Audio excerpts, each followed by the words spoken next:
Hello, I'm Ben Raine. I'm the head of role for interaction design at DWP. Do you want me looking straight into the camera or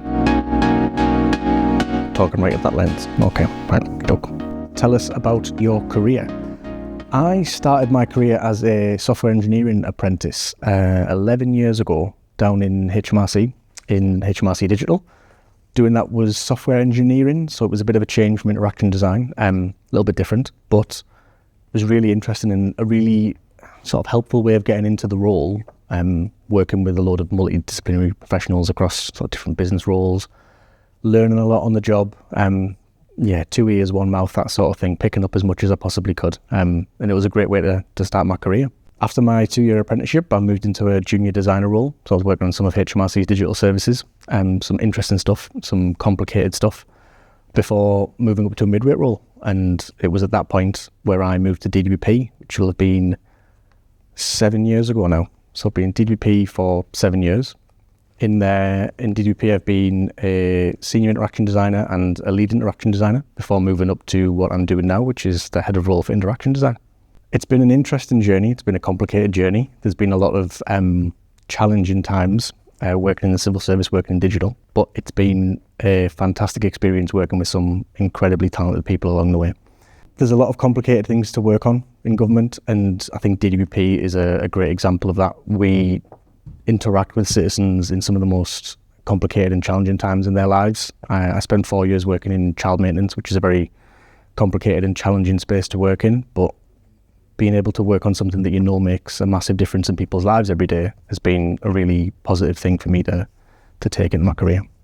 What is interaction design and why is it important to DWP? Interaction design is designing how people interact with services or products or things. And in this instance, in this sort of context, we're talking about digital services within DWP. So we are there to make sure that someone can do everything they need to do as simply and easily as possible when it comes to interacting with us in DWP. Things that we need to take really, really seriously and really importantly when it comes to interaction design are things like inclusivity and accessibility. So we work to a lot of different digital standards and a lot of different sort of legal standards as well, accessibility frameworks, design standards, things like that. It's really important because it's crucial to making sure that when people do interact with DWP, they're able to do exactly what it is they need. And that's the key word, is need. People don't interact with DWP out of choice, they do it out of necessity. So whether that be finding out information about your state pension, whether that is getting help arranging child maintenance, or if it's getting through a difficult time of unemployment, things like that, those people come to DWP with explicit needs, and it's our job to make sure that we are designing services that are focusing on those needs. It's really crucial to make sure that we can do this quickly and effectively, because we also have to balance sort of really important sort of business needs as well as other things like complex policy and technical constraints. And it's a massive organisation, and there's a lot of people in the UK that rely on us to make sure that we're doing the best we possibly can. How does working for a government department differ to a career in the private sector? In government, we are dealing with people who are interacting with us because they need to, not because they want to. A lot of the times you'll see design work out in the private sector where it is things like maximising profits and sales, or driving interaction with different products and things like that. In government, we're there to help people, and it's that idea of there's a real significant purpose when you're working for a government department. So we see people at some of the hardest points in their life and some of the most challenging things, whether it's using things like the Tell Us Once service for bereavement, where you can come to the DWP and tell us about a bereavement in your life, and you only have to do that thing once instead of having to contact sort of multiple different points of contact across government. Or whether it is you are out of work or you are long-term out of work due to ill health, those sorts of things. You are dealing with people in very vulnerable situations, and to know that your work is directly there to help them and it's not there to sort of make a profit or to drive sales, things like that. That's one of the biggest differences. The other big difference is you are going to be dealing with a lot of more complicated constraints, I would say, than a lot of private sector companies. We have a lot more scrutiny because we are a government department. We are spending public money. There is a lot more policy constraints. There's a lot more legal constraints, things like the accessibility work guidance 2.2 that we have to follow, things like that are very much mandated and sort of legal requirements. All that sort of stuff makes it a lot different to some of the more typical private sector companies or organisations you might be working for. What are the biggest challenges interaction designers face and how can they overcome them? There's a lot of challenges working as an interaction designer in DWP. We have a lot of policy constraints. So we have policy that is not only complicated and hard to navigate, but is continuously changing. We see that with things like changes of government, especially. They can be really complicated times to work in government. We have a lot of really complex systems. If you think we deal with sort of benefits, pensions for however many millions of people in the UK that we're currently dealing with, there's a lot of complexity to make sure things like that are working effectively and smoothly. We have a lot of challenge in the fact that we have a lot of public scrutiny as well. This is government money that's being spent, so we have to make sure that we're doing that effectively. We're working on the right problems, we're solving the right problems. There's a lot of legacy tech, there's a lot of really complicated systems that deal with all those different sort of benefits and services that we provide.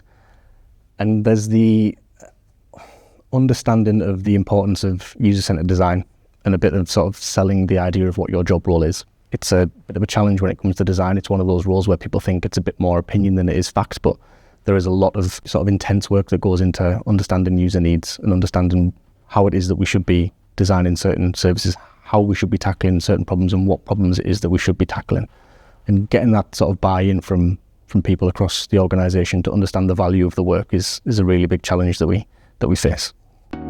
What skills do you need to have a successful career in interaction design? There's the core skills, things like prototyping, understanding accessibility, inclusivity, but a lot of the stuff that's sort of overlooked is that ability to bring people along on that journey of understanding why it is we're designing this particular thing, why it's this particular problem we're solving, and how we work in the right way to make sure that we're doing that effectively.